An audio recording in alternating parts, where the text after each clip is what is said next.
Hello and welcome here to TalkFCB and welcome back to the channel, guys. And obviously recently it has been incredibly quiet. I mean, these international breaks, they are really not easy to sort of create anything out of. But right here today I thought, okay, why don't we just talk about the season? Why don't we talk about what's happened with Barca? You know, what has our season actually been like? You know, is there a reason for genuine concern? Is there reason for any panic? You know, how bad or good have the team been this season? Have things been a little bit overblown in the media? We're going to be going game by game about everything we've seen so far and trying to understand what has the level been like and what can we expect now? Looking at the games that we have to come, Real Madrid is on the horizon.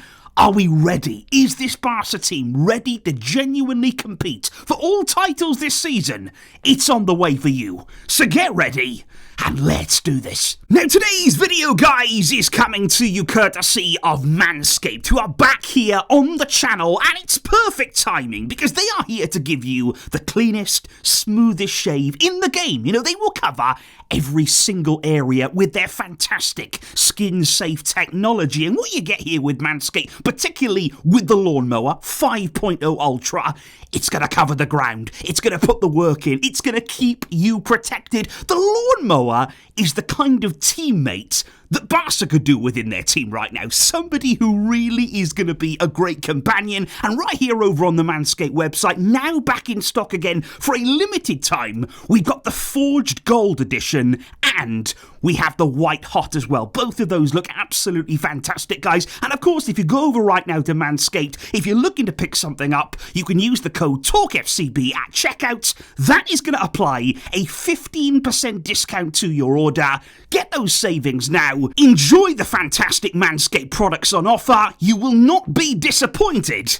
And it really does help the channel, guys. Thank you very much indeed. But of course, guys, right here today, let's go all the way back to the very beginning of the season, which quite honestly, you know, it's not all that long ago when we did go away to Mallorca in the opening fixture. And I've got to say, in that game, we started it well. I was really encouraged, actually, by the start that we had to that game. We brought a lot of pace to it. We brought intensity. We scored very early on. We were playing with real intent. Now, of course, that was a kind of strange game in many ways, because after then we took that early lead. We got 2-0 up in the game.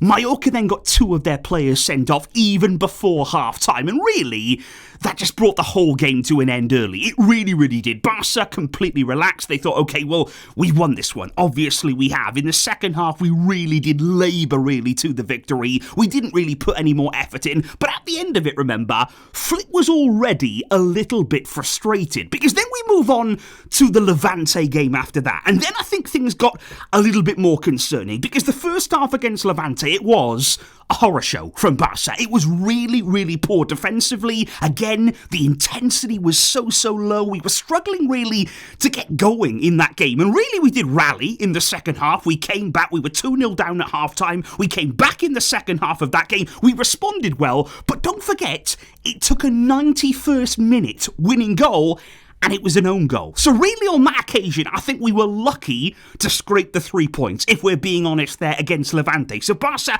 just about getting through that game. But again, there are concerns. Then, before the first international break of the season, we play away at Rayo, and that was an awful performance. Genuinely, guys, it took a heroic performance from Joan Garcia. He was man of the match. He made save after save after save. Without him, we would have lost that game comfortably. We would have already had our first loss, and quite an embarrassing one, I believe, in La Liga. So already now, I think there's problems at Barca. You know, early on in the season, didn't play great against Mallorca, but ultimately you could forgive that because of the red cards to the opposition. Really didn't play well in the first half against Levante, and then a very, very poor performance against Rayo. Early on in the season, Flick was concerned, and that's why he started talking early on about egos. He started talking about the effort of the players. He started saying, look, these were not the things we were doing last season. He was understandably worried. Now, since that early time, what's happened next? Because then following that first international break, I would say that we saw a response from Barca. I would say that we came back, and especially after those big Flick words, I think he sent out a warning to the squad, and they responded. A 6-0 victory at home against Valencia. Now, let me be honest there and say, Valencia were dreadful. Valencia very, very poor there against Barca, but we did score some fantastic goals. We were moving the ball well, and I think things were a lot better in that game. And I would actually say here, this stretch of games, after that first international break, it was very promising from Barca, because then we went away to Newcastle in what was, in my opinion, one of our best performances of the season. At St James's Park, it was a real atmosphere. Newcastle were really up for the game. They pressed us high. They really did force us. They're looking for mistakes. We didn't make them. And yet Newcastle had a few chances in that first half. Again, you're looking at Joan Garcia, some very, very important saves. But I thought the midfield, especially there, the way that we were able to command that game, the way that they looked, that was very, very encouraging. The defence was solid. We were strong at all times.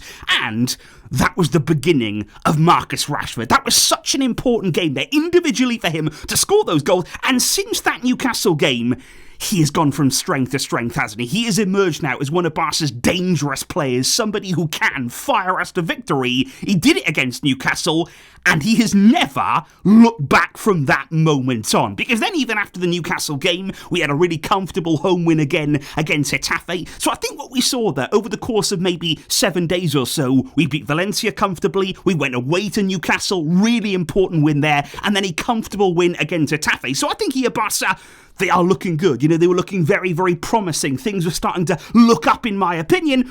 But then again, it's like we struggle with consistency. We struggle really to keep that level high. We struggle to maintain that level of effort, that level of intensity, because then, in my opinion, we start another dip. Because, we go up against Real Oviedo, newly promoted opposition. We give away a first goal. Joan Garcia there with a rare mistake. He comes out of his goal. It's a wonderful goal from Oviedo. And then in the second half, we do make a comeback. But again, we've gone down a goal there. We've given ourselves work to do. And then the same happened against Real Sociedad. Suddenly now we started to see Barca conceding that first goal, giving themselves a job to do. And I thought the win over Real Sociedad, it was pretty scrappy, if I'm honest with you there. It wasn't, great football. We didn't look like we were firing on all cylinders. And that was even more concerning, because then it felt, ahead of that PSG game that came next, we weren't really firing. We weren't quite at that level, like I say, of a few games before, because then we play against PSG. And then, okay, in the first 30 minutes of that game, I thought we were good. I thought there was some really promising signs. I thought we were playing well. We were really, really looking threatening, and every player there was just giving their all, pressing PSG. They were actually the ones making the mistake. We were forcing them into those mistakes in the early stages of the game. We scored first, of course. But then the problem for me was, as soon as PSG equalised, that it's bad defending, it's poor play from Barca, they're all round for that goal. As soon as we conceded, we never responded to that. And I think from that moment on, you look at the second half of the PSG game, I think there's massive warning signs there. And it's not necessarily, just because we lost. Teams can lose to PSG. They're a very, very good team, even if they did have a number of injury problems on the day. But it wasn't about the results. It was the fact that they beat us to every ball. It was the fact that in that second half, we were just second best. We were second best in every single department. They outworked us. They outran us. They were stronger than us. They were physically more alive in that game than Barca were. And that's the concern, because then off the back of that, you're looking for a response. It's the final game before the international break. How will Barca bounce back to what was a disappointing loss against PSG? What did they do against Sevilla? It gets even worse. And this is the worst of the lot, obviously. I mean, it is. It's a 4-1 defeat at the Ramon Sanchez Pizjuan. And Barca were just dreadful. From the word go, they never looked involved in this game. They never came out. They never played with the kind of attitude that you would expect from a Hansi Flick team. And I think, to be honest, 4-1 Sevilla, they could have scored 4 in just the first half alone. They had chance after chance after chance. They were actually quite wasteful. That's the incredible thing here. They scored 4 against the Barca defence, but it could have easily been even more. And I just look at the way the players look out there right now, the way that we're manoeuvring, the way that we're struggling to live, even with Sevilla. Sevilla, with all due respect, they're not a team in form. They're not a team really who are dominating towards the top of the league. They don't do that anymore. Sevilla are a mid-table team right now, and they were all over us. They made us look very, very ordinary. And my biggest concern, it's not all about results. It's not about the fact here, we started the season, we've had 1 loss in La Liga, we've had 1 loss in the Champions League, we drew against Rayo Vallecano. It's not about the results for me. If you look at the performances, what worries me most at this point, physically. Physically this team, they are not the same as last season. And to be honest, guys, I understand we played a lot of games. We had a lot of games in a short space of time. The players are not robots. I've spoken very, very often about the schedule. I think it's all ridiculous. But again, we are not the only team who are having to play. And what's even more extraordinary, when you look at how tired this Barca team look and how dreary and weary they look, we didn't even play at the Club World Cup. We weren't actually one of those teams who was playing all the way through the summer. PSG were one of those teams. Real Madrid were one of those teams. There are teams who've been playing even more football, and yet we look the worst of the bunch. And the problem is with Barca here, and with Hansi Flick's style of play, you can't be at 50%. You can't be at 90%. If you are not playing flat out, all-in football, you will get exposed. And that is what we saw against Sevilla. That is what we saw in the second half against PSG. If you cannot commit fully and physically be on top of your game, this style doesn't work. This approach, the high line, the pressing, it will all fall apart if you cannot be physically right. That was the number one demand. That was the number one requirement last season. You have to be here. You have to work for each other. You have to run and be there for every single one of your teammates. Barca right now haven't been doing that. And again, what I'm looking for now is what we saw after the first international break. We need a response. We need to regroup. We need to get back together here. It's not easy. We've got injury problems. We've got players away on international duty right now who are struggling, who are breaking down physically, and that is my concern. But guys, ahead of the Real Madrid game, that is a massive game. That could be a decisive game early on in the season here. Real Madrid haven't been perfect either. They've had a very, very humiliating loss against Atleti. Both teams need this. Both teams need to show what they've got. And how are you feeling right now? Are you confident? Would you be confident going into the Clásico, facing off against Real Madrid? Can we get back to our best? Can we recapture the levels of last season? Can we pick it up as a team?